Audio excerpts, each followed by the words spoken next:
Nah, setiap kali kita berada di akhir, bukan hanya di akhir tahun, tapi akhir segala sesuatu. Ya, apakah kita sedang dalam suatu proyek, apakah saudara sedang berkunjung di suatu tempat dan saudara tahu, oh ini sudah akhir. Nah, kata akhir ya, kita berada di akhir tahun ya saudara. Ini tadi seperti sudah dikatakan bahwa ini adalah ibadah yang minggu yang terakhir di tahun 2024, karena minggu depan kita sudah memasuki tahun yang baru. Nah, kata akhir itu mengindisikan something saudara, bahwa sesuatu sudah hampir selesai, maka disebut akhir ya, sudah akan selesai. Nah, setiap orang akan menyikapinya berbeda-beda. Pada saat sesuatu sudah hampir selesai, sesuatu sudah hampir habis, atau sesuatu sudah hampir berakhir.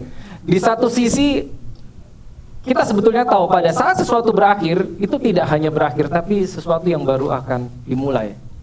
Ya, yang baru kita lewati, kita hanya bisa menengok ke belakang dan melihat apa yang sudah kita lalui, tapi yang di depan kita tidak tahu apa yang akan kita hadapi. Ya, yang akan terjadi 2025 kita tidak tahu. Makanya tadi saya bilang bahwa setiap orang menyikapinya akan berbeda-beda. Akhir, ada yang senang, ada yang sedih, ya, ada yang berharap, oh sayang kenapa ini berakhir, tapi juga ada yang tidak sabar untuk masuk ke dalam sesuatu yang baru. Terutama jika saudara memiliki harapan di depan. Tentunya saudara nggak sabar, oke sebentar lagi udah mau masuk sesuatu yang baru. Dan mungkin segudang perencanaan apa yang ada di depan. Ya. Nah, hari ini kita akan lakukan dua hal. Satu, lihat ke belakang, ya, dan lihat ke depan tentunya. Ya, tadi yang sudah kita lalui dan kita akan melihat apa yang akan kita lalui.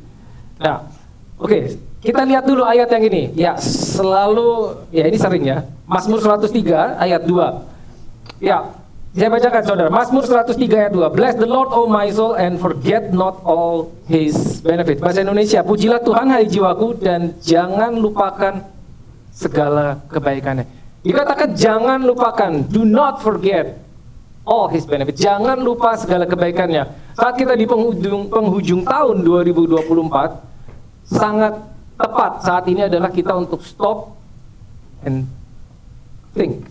Berhenti sejenak dan melihat ke belakang. Untuk apa kita melihat? Seperti saudara baca di Alkitab, seringkali saudara jumpa ada kata selah, selah, selah. Selah means stop for a while and think about it. Ya, kita menengok ke belakang. Makanya di ayatnya dikatakan jangan lupakan segala kebaikannya. Menengok ke belakang bukan untuk menyesali, tapi untuk mensyukuri apa yang sudah kita lalui.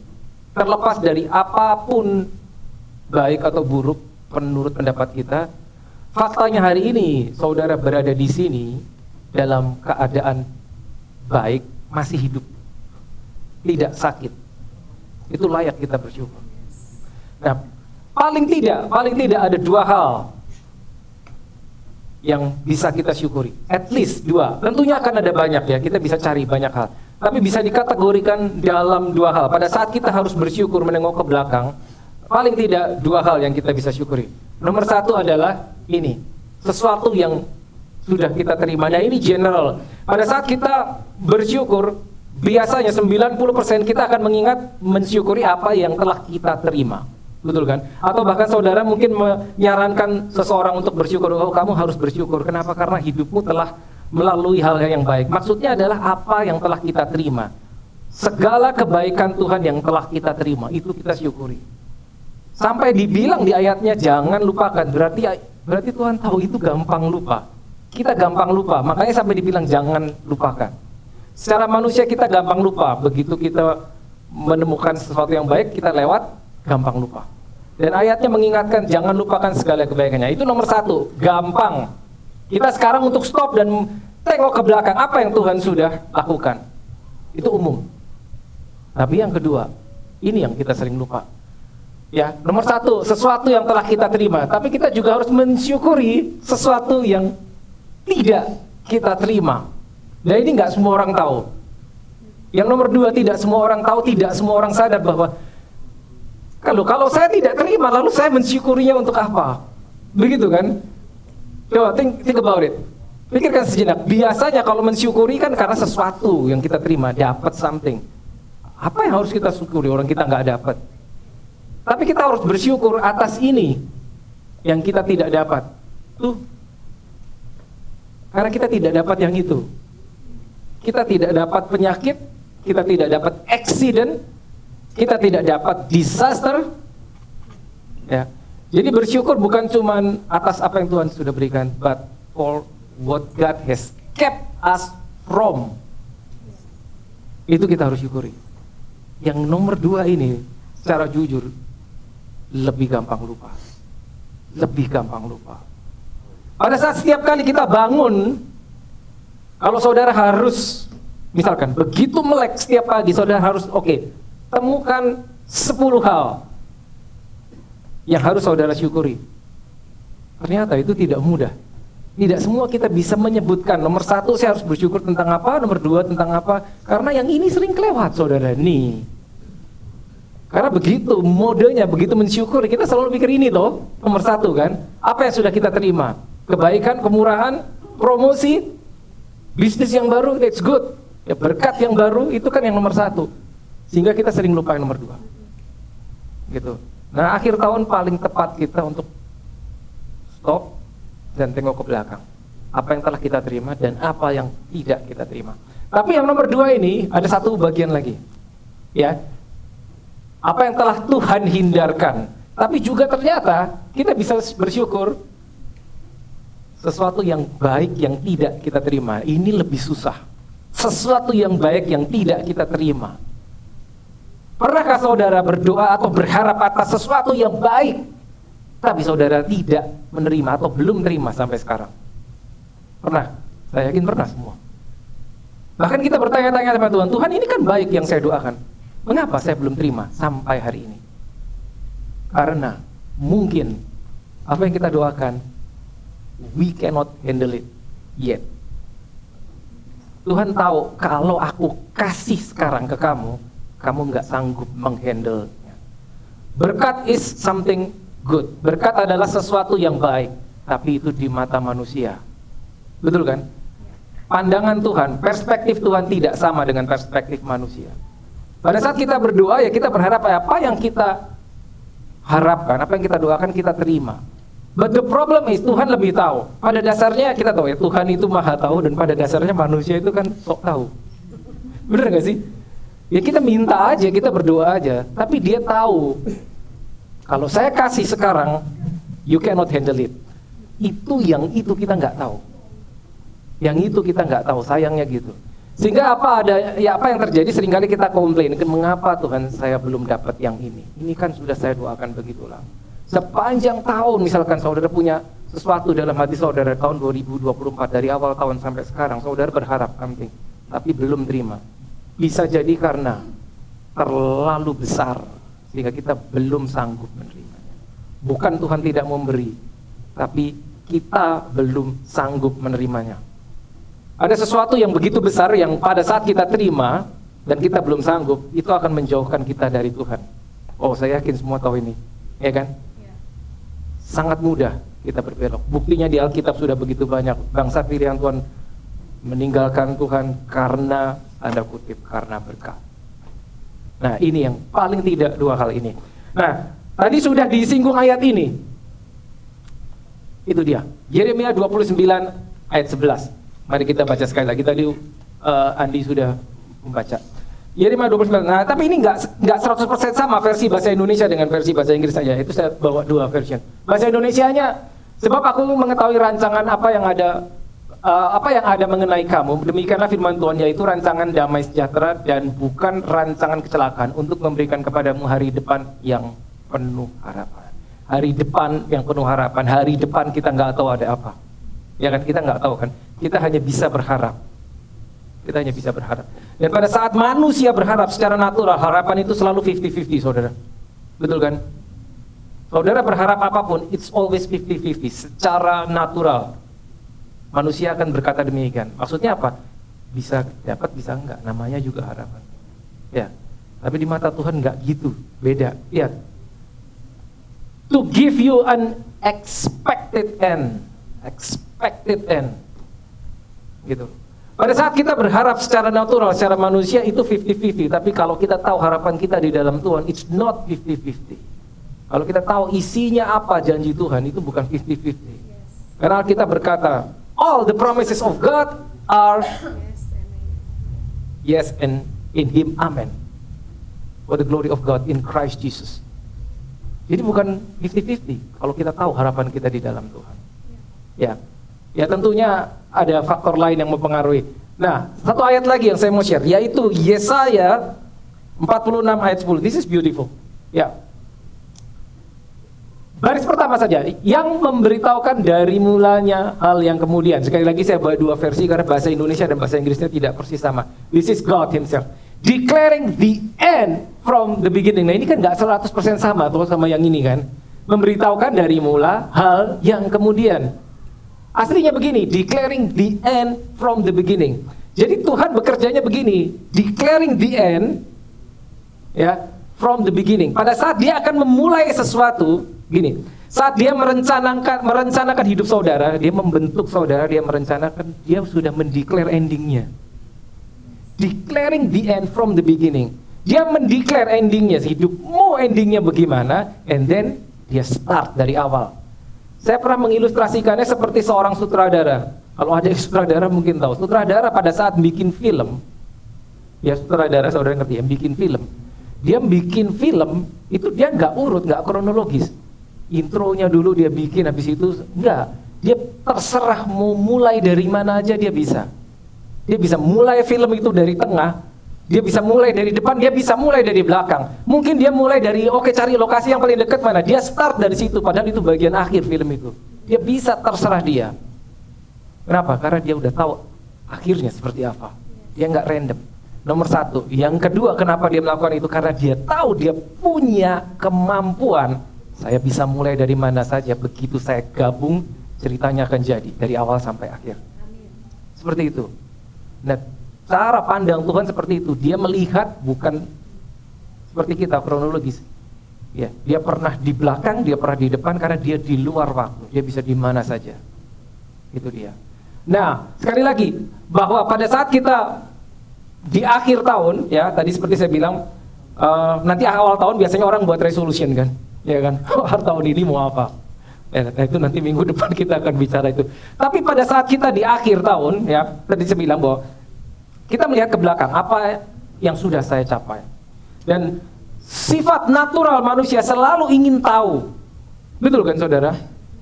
Pengen tahu kan, di depan itu ada apa. Walaupun seringkali kita tahu, pada dasarnya kita dalam diri kita tahu bahwa kita nggak bisa tahu apa yang akan terjadi. Tapi tetap ingin tahu. Makanya saudara tiap hari Google tuh. Saudara mendengar kabar buruk atau kabar angin, kabar burung, saudara akan Google, cari tahu benar apa enggak.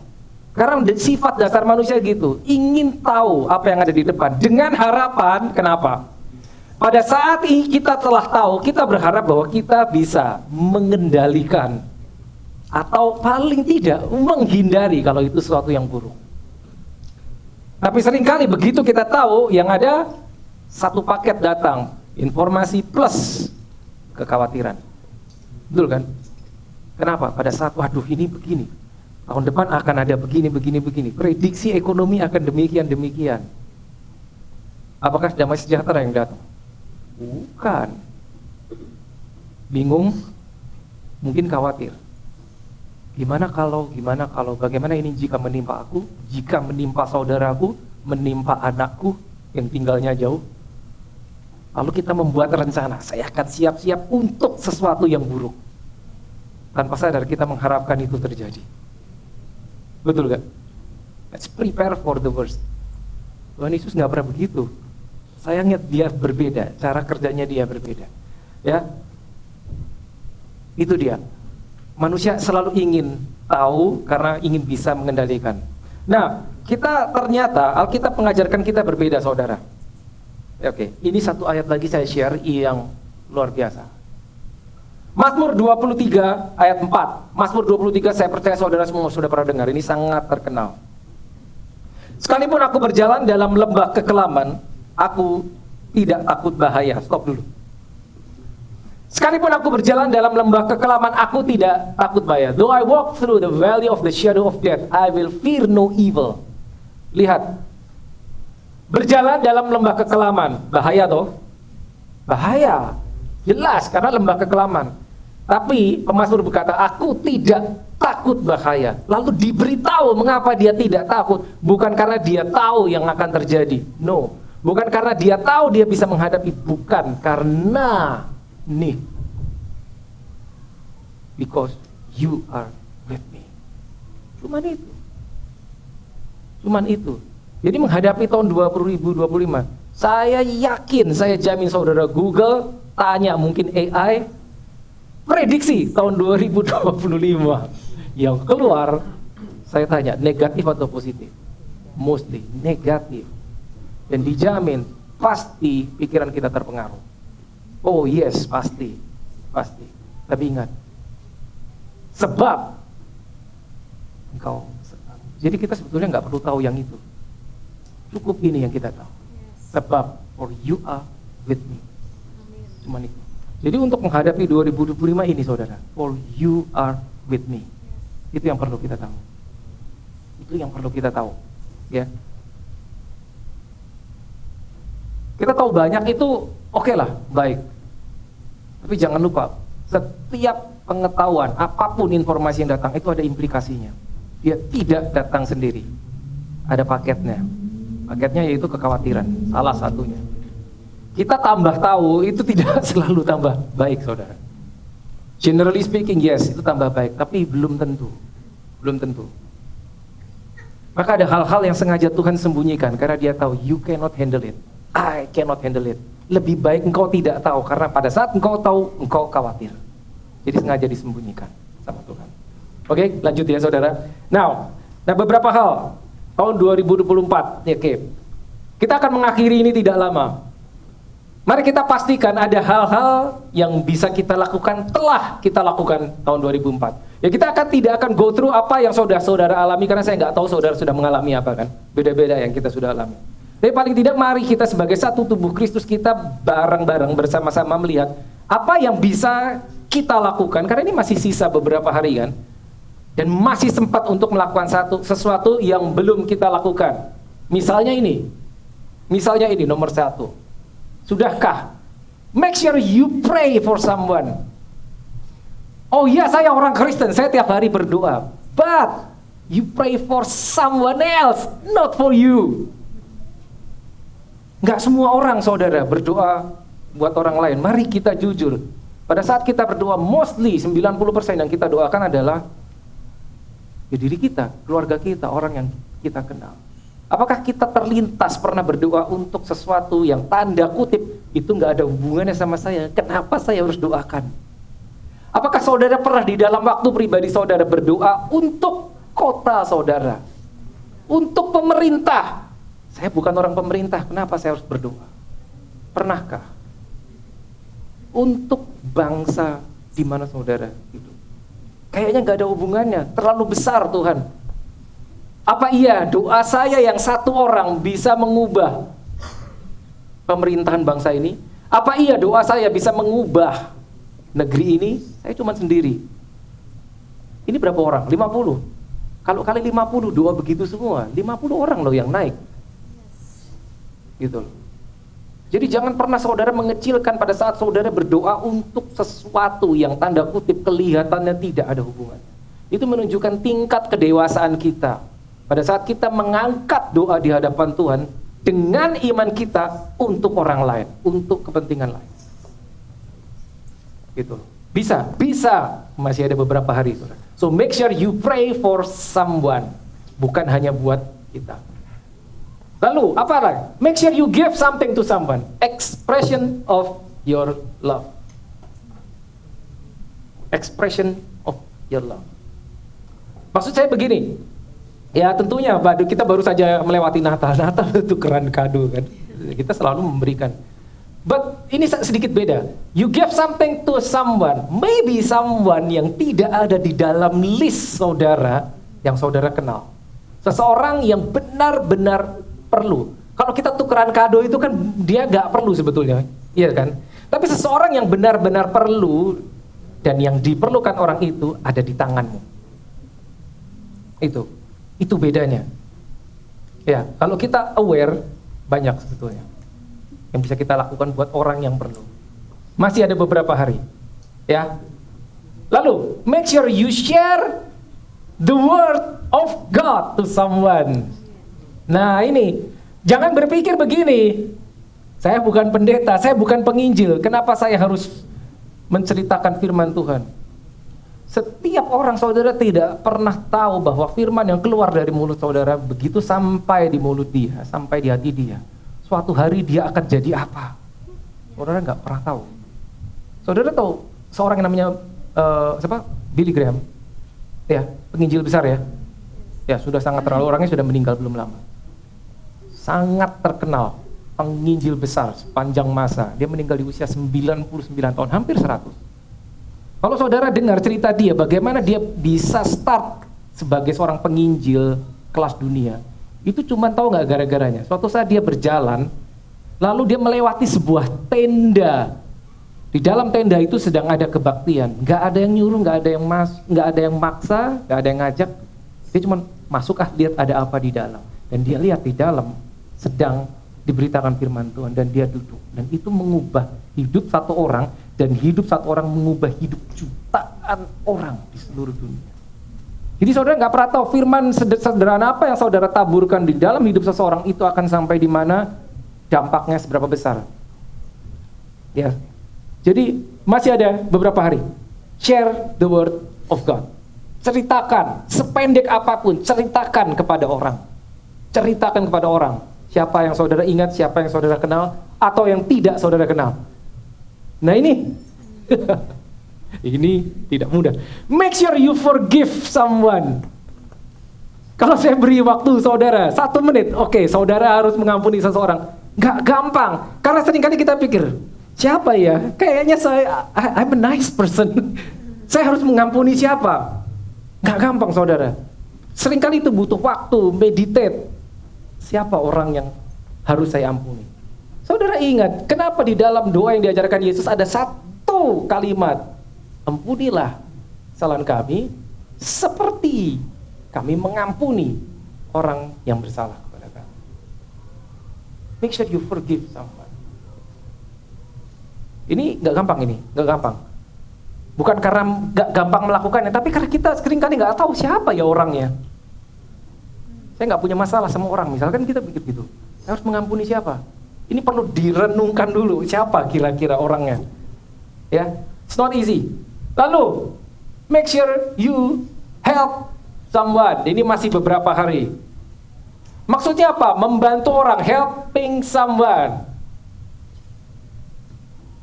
Maksudnya begini, you don't have to do this, but you are willing to do this. Gak ada yang nyuruh, gak diminta, tidak wajib. Tapi kita melakukannya. Gitu. Ini hal-hal yang bisa kita lakukan di tahun 2024 sebelum selesai. Nah ini, make sure you give thanks to God. Bersyukur, selalu bersyukur. Tadi kita udah bahas untuk apa yang Tuhan sudah lakukan, untuk apa yang kita telah dihindarkan. 2024. Nah 2025 sekarang kita lihat. 2025. Ya, selain daripada semua planning, kita tahu lah, kita punya planning segudang lah kalau di depan udah mau tahun baru. Kita punya planning, saya mau begini, saya mau investasi dan seterusnya. That's good, itu silakan, itu boleh. Tapi ada satu hal, mari kita lakukan beberapa cek. Ya, beberapa cek, apa yang bisa kita plan. Juga bukan cuma plan, tapi sebelum kita membuat rencana, kita melihat dulu posisi kita di mana. Ini dia. Check our progress in the Lord. Apakah kita masih berjalan bersama Dia? Kelihatannya aneh ya pertanyaan. Apakah kita masih berjalan? Maksudnya apa? Saya kan orang Kristen. Ternyata tidak semua orang Kristen itu berjalan sama Tuhan. No, itu dua hal yang berbeda. Tidak semua. Banyak orang Kristen, memang ke gereja, KTP-nya memang Kristen, tapi tidak pernah menyertakan Tuhan di dalam perencanaan. Jadi make sure pada saat saudara membuat rencana untuk tahun depan, jangan hanya berdasarkan pengalaman, jangan berdasarkan hasrat hati, saya maunya gini, tapi sertakan Tuhan di dalam perencanaan kita. Itu berjalan bersama Dia. Ya. Jadi kita membuat sesuatu based on His will, berjalan dengan Tuhan. Mungkin tidak mudah kalau kita tidak pernah melakukannya, gitu loh. Mungkin tidak terlalu mudah, tapi harus dicoba, harus start. Nah ini, so are you staying in a comfort zone? Ini juga berbahaya. Apakah Tuhan masih bisa berbuat sesuatu atas dirimu? Karena begini saudara, comfort zone itu berbahaya. Apakah Tuhan masih bisa berbuat sesuatu atas dirimu itu begini? Karena pada saat kita berada di comfort zone, ya semua pasti tahu kan, comfort zone itu comfort, nyaman. Pada saat kita berada di situ, kita tidak selalu sadar bahwa kita ada di situ. Pada saat kita merasa nyaman, itu tidak selalu sadar bahwa kita sedang berada di comfort zone. Salah satu indikasinya yaitu apa? Pada saat kita mendapat challenge, terlalu susah. That's not for me, bukan untuk saya. Itu salah satu cirinya.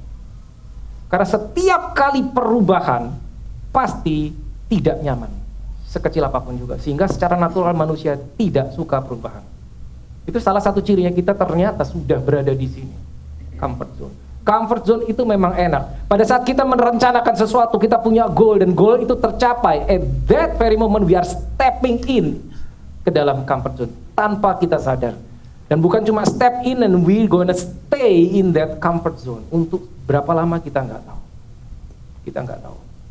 Dan bahayanya lagi, kenapa? Apa hubungannya? Apakah Tuhan masih bisa berbuat sesuatu atas dirimu? Kalau kita sudah ada di situ, itu pada saat itu, jika Tuhan sendiri yang datang muncul, ayo naik, ayo let's do this with me. Kita bisa bilang, no Lord, thank you, I'm good, I'm here. Thank you Tuhan, gak usah, ini udah enak. Enggak. Meskipun diajak sama Tuhan, ayo ikut aku. Kita tahu begitu Tuhan mau ajak kita, Dia akan ajak kita ke sesuatu yang kita nggak tahu. Dia akan bawa kita untuk melakukan sesuatu yang kita belum pernah, yang kita belum bisa. Kita tahu dalam hati kita. Makanya, no, thank you Lord. Saya di sini aja. Saya di sini aja. Tahun berubah, saya percaya ada hal di dalam diri kita yang harus berubah. Kita meninggalkan 2024, ada bagian dari diri kita, daging kita yang harus kita tinggal, nggak bisa kita bawa. Sesuatu yang baru sudah mau Tuhan buka, kita akan masuk ke sana, ada sesuatu yang tidak bisa kita bawa. Kita mesti ingat itu, saudara. Jadi cek, apakah kita berada di sini, karena ini bahaya. Karena ini bahaya. Apa berikutnya? Apakah kita hidup sesuai dengan kehendaknya? Kelihatannya simple, tapi ini tadi. Pada saat kita membuat planning, kita tanya nggak sama Tuhan? Kita berdoa nggak Tuhan? Tuhan, apa yang harus aku rencanakan untuk tahun depan? It's too simple, Lord, I can do everything. Saya tahu Tuhan, saya punya pengalaman, saya punya skill, I have the knowledge, I can do it, Lord. I can do it. Seringkali tanpa sadar kita gitu. Maksudnya apa? Udah Tuhan, aku bisa membuat rencana untuk hidupku. Nanti kalau aku mentok, aku mengalami kesulitan, baru aku datang, aku minta tolong. Kan gitu kan? Seringkali kita. Mari kita balik. Pada saat kita buat rencana, kita menyertakan Tuhan. Jangan hanya datang kepada Tuhan kalau mentok. Kalau Lord, I'm in trouble, please help me. Tapi dia balik. Dari awal, kita bawa rencana kita apa? Ini kedengarannya general. Tapi kalau kita lakukan ini, hasilnya akan berbeda, saudara. Ya, apakah kita hidup sesuai kehendaknya? But the problem is, seringkali kita tidak tahu apa yang Tuhan mau kalau kita tidak buka manual book kita. Kita nggak baca Alkitab, kita nggak tahu apa yang Dia mau. Sehingga pada saat kita merencanakan sesuatu yang sebetulnya menyimpang, kita nggak sadar. Karena kita nggak tahu yang benar yang mana. Ya, oke. Berikutnya apa? Nah, ini dia. Tanggalkan mentalitas lama. Ini banyak, saudara. Tanggalkan mentalitas lama. Salah satu mentalitas lama, general, yang umum adalah begini. Tuhan, here I am, Lord. I'm here. You can change me. And then kita duduk diam nunggu. Sampai Tuhan datang ngetok pintu kita, mengubah hidup kita. Here I am, Lord. Gak gitu, saudara. Once you got born again, saudara lahir baru, saudara harus aktif. Aktif ikut di dalam pimpinan Roh Kudus. Gak diem, tidak. Tidak ada di Alkitab menyatakan kamu lahir baru, terima Yesus, and then sit, stay still, dan tunggu ditarik sama Tuhan. Tidak pernah ada di Alkitab demikian. Yang ada adalah kamu lahir baru, kita lahir baru menerima Tuhan, menerima Roh Kudus, lalu aktif melakukan something. Pada saat kita melangkah, kita mau melakukannya, baru empowerment bekerja, baru urapan yang bekerja, baru gift bekerja atas kita. Ya. Begitu. Jadi mentalitas lama, oke, Tuhan, aku tunggu. Gini, contohnya gini. Saya tidak punya karunia di bidang itu, saya tidak punya karunia di bidang itu. Doain orang itu. Enggak, saya tidak punya karunia mendoakan orang sakit. Terbalik, saudara. Pada saat kita memberikan diri kita untuk dipakai, baru karunianya menyertai. Tapi kita tidak bisa duduk diam, tunggu, ntar dulu Tuhan, saya akan bergerak jika Engkau sudah memberikan karunia. Tidak ada seperti itu di Alkitab. When you say, yes Lord, I'm going, at that very moment, baru karunianya aktif di dalam diri kita, karena Holy Spirit-nya sudah diberikan di dalam diri kita. Jadi kita harus tahu akurat caranya bagaimana.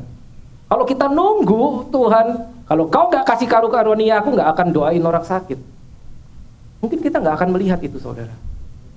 Karena jiwa kita yang mengendalikan kita. No Lord, no. Aku nggak mau Tuhan.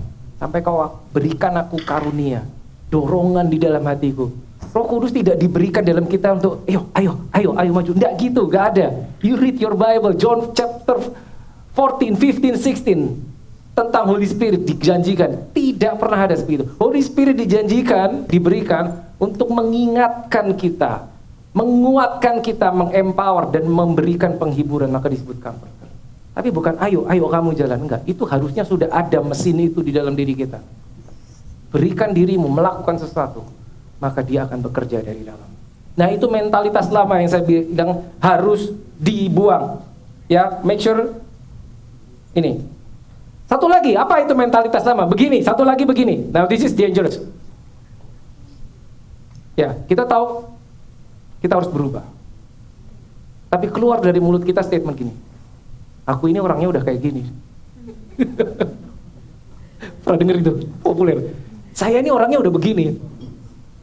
Dalam hati yang paling dalam kita tahu, no, you have to change. Engkau harus berubah. Enggak, aku ya begini. Itu comfort zone, saudara.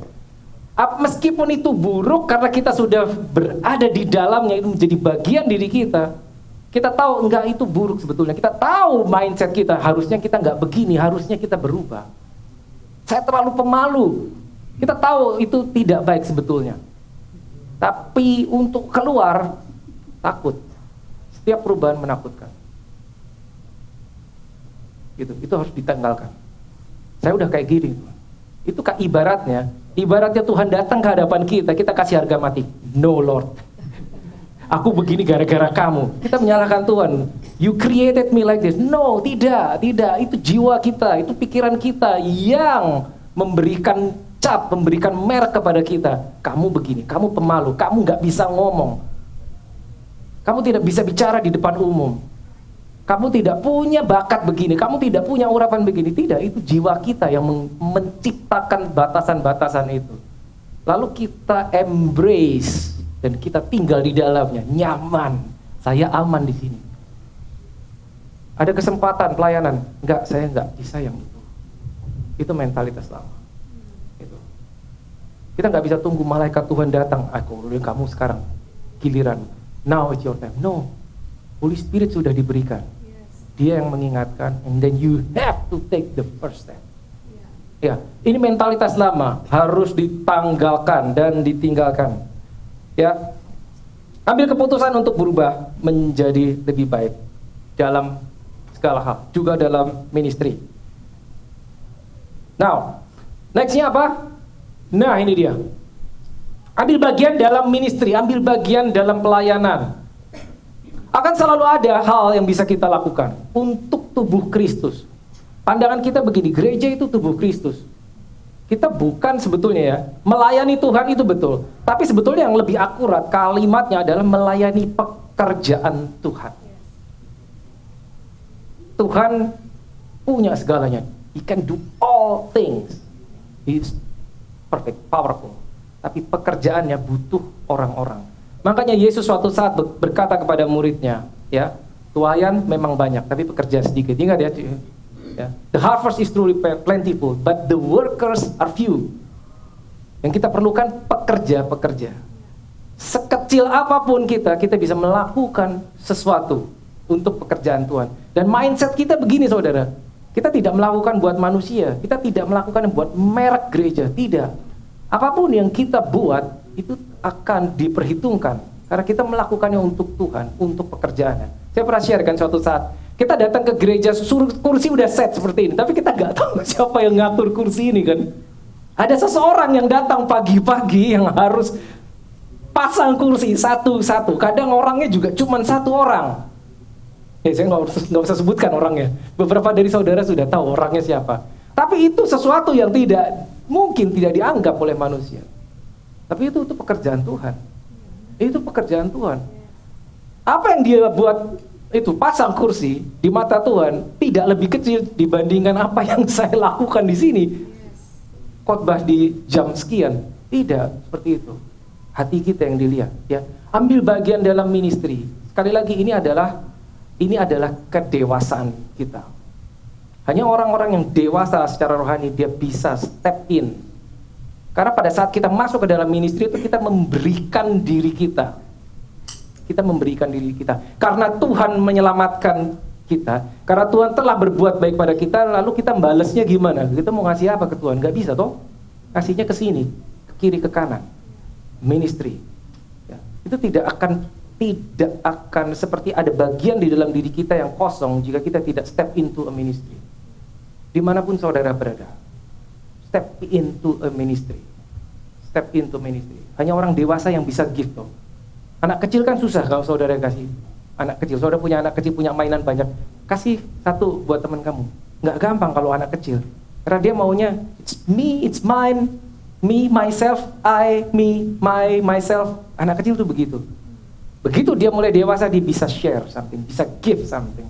Apa yang Tuhan sudah berikan kepada kita, kapasitas, kebaikan, semua itu harus kita salurkan. Step into a ministry. Sekali lagi, jangan berpikir saya nggak bisa apa-apa. Pasti ada yang bisa kita lakukan.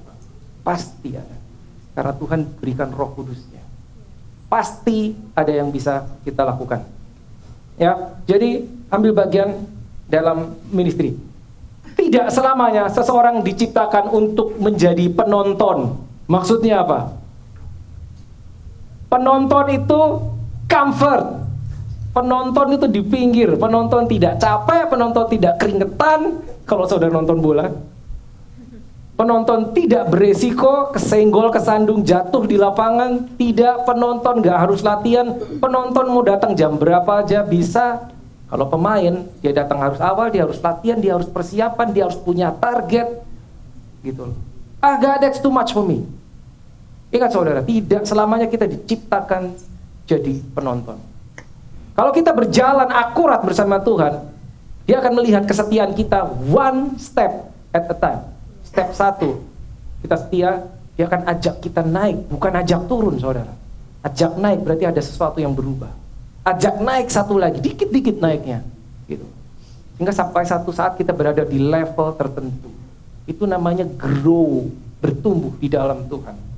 Tidak selamanya kita menjadi penonton, suatu saat kita akan jadi pemain. Suatu saat kita akan di tengah lapangan. Tahu dari mana? Mari kita buka Alkitab. 12 murid Yesus itu yang dipilih, tidak ada yang berkategori sebagai ahli Taurat. Tidak ada. Ikut aku. Cuman gitu Yesus. 1 hari demi 1 hari. Begitu Yesus selesai 3,5 tahun, mereka mengguncangkan dunia. Lebih ahli daripada ahli Taurat. Itu namanya naik level. Tadinya kamu penonton, sekarang kamu pemain. Tadinya kamu nerima aja, sekarang kamu give. Tadinya kita cuma bisa duduk, menerima. Suatu saat you give. Seperti itu saudara. Ini penting sekali 2025. Ya, tidak semua orang diciptakan menjadi penonton selamanya. Penonton bebas risiko, ingat ya. Penonton bebas risiko. Nextnya adalah, learn to walk in Christ. Menjadi Kristus. Beberapa orang pasti masih ingat menjadi Kristus. Maksudnya apa menjadi Kristus? Gini, di dalam Ibrani 3 ayat 14 dikatakan, you are partakers of Christ. Engkau mengambil bagian di dalam Kristus. Karena Kristus sudah diberikan di dalam kita. Christ in you. Saudara pernah dengar dong? Kristus di dalam. Nah begini, saudara kalau lihat Alkitab, saudara pasti pernah mendengar istilah Yesus Kristus. Kristus bukan surname-nya Yesus, bukan. Tapi suatu saat saudara bisa mendengar Kristus Yesus. Bedanya apa? Yesus Kristus sama Kristus Yesus. Tahu nggak? Kenapa kok kayak dibalik gitu? Yesus Kristus. Terus ada kalanya Kristus Yesus. Lalu ada kalanya Yesus, Jesus only. Tapi tiba-tiba ada satu ada waktu tertentu cuma disebut Christ. Bedanya apa tahu nggak? Yesus Kristus itu penekanannya adalah di personnya, Jesus, personnya, karakter Yesusnya. Tapi kalau Kristus Yesus adalah di office-nya. Siapa orang itu? Jabatannya. Kristus. Kristus itu kan yang diurapi. Tapi bukan cuma yang diurapi, tapi urapannya, Mesaya. Jadi Yesus Kristus sama Kristus Yesus itu berbeda. Nah, saya selalu sampaikan begini, saat kita lahir baru, kita diberi Roh Kudusnya yang sama dengan yang diberikan kepada Yesus. Sehingga pada saat kita menerima Roh Kudusnya, mesin kita sama dengan Yesus. Sehingga kalau itu Yesus berjalan, mendapat kategori Kristus, itu karena Holy Spirit di dalamnya. Nah sekarang kalau rohnya itu diberikan di dalammu, engkau juga bisa berkategori sebagai Kristus. Gak banyak yang berani, apakah iya? Kristus di dalammu.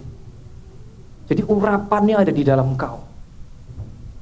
Makanya Yesus bisa ngomong, kau akan melakukan apa yang kau lakukan, bahkan lebih besar. Kenapa? Karena dia tahu ini nanti rohnya dipindahin ke kamu. Dah, nih. Jadi engkau melakukan the ministry of Christ, pelayanan Kristus. Ya, learn to walk in Christ, with Christ, in Christ, and through Christ. Urapannya sudah ada, diberikan. Hanya kita sering nggak sadar. Ya, kita sering nggak sadar. Alright. Lalu, ini dia. Get yourself disciple. Ini penting sekali. Bertumbuh di dalam firman-Nya. Makanya kita ada Oikos, kita ada School of Ministry, nanti akan ada program lainnya yang akan empower saudara, yang akan mengequip saudara belajar sesuatu. Kita jadi orang Kristen itu bisa kita jadi orang Kristen 20, 30 tahun, 40 tahun. Pengetahuan kita nggak nambah, bisa? Bisa. Bisa, kita nggak tumbuh, bisa. Meskipun 20 tahun, 30 tahun jadi Kristen, belum tentu bertumbuh, belum tentu. Menerima Yesus dan berjalan bersama Yesus itu dua hal yang berbeda, tidak sama. Menerima Yesus kita lahir baru, yes. Berjalan bersama Yesus itu kita mengikut Yesus, itu nggak sama saudara. Bisa jadi kita menerima Yesus terus diam, sehingga kita tidak bertumbuh. Nah saudara pasti tidak asing yang di gereja ini, karena kita punya tema adalah menjadi serupa seperti Kristus. Betul loh, serupa Kristus. Serupa apanya? Kan sering tanya gitu. Serupa karakternya, serupa perkataannya, serupa pemikirannya, serupa kelakuannya. Dan itu harus melalui ini. Kalau saudara baca Alkitab, saudara perjanjian baru, ya, Petrus begitu luar biasa. Surat Rasul Petrus saudara baca, Yohanes itu begitu luar biasa, Yakobus, paling tidak tiga itulah, Petrus, Yakobus, Yohanes. Itu mereka cuma tukang ikan. Bagaimana dia bisa seorang tukang ikan menulis sebuah jurnal, katakanlah surat, yang dipelajari di Harvard University, Princeton University, di tingkat S3, PhD. Yang nulis tukang ikan.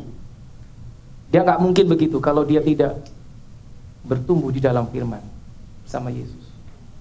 Pada saat kita terekspos firman, pada saat firman diekspos kepada kita, tidak mungkin sesuatu tidak terjadi. Karena kita berkata firman adalah spirit, adalah roh, dan itu hidup. Pasti kalau saudara kemasukan firman, saudara akan berubah dari dalam. Pasti, tidak mungkin tidak. Kalau saudara menerima knowledge of the word of God, menerima pengetahuan firman, sesuatu akan terjadi dari dalam. Itu akan mengubahkan kita. Karena itu roh yang kita masuk, yang kita terima. Jadi berikan dirimu dimuridkan. Supaya apa? Supaya dari nggak tahu, jadi tahu. Dari nggak bisa, jadi bisa. Dari nggak ngerti, jadi ngerti. As simple as that. Kita semua pernah sekolah. Kelas 1, 2, 3, dan seterusnya. Hingga suatu saat saudara yang akan memuridkan. Suatu saat saudara yang akan membagikan firman. Let us pray.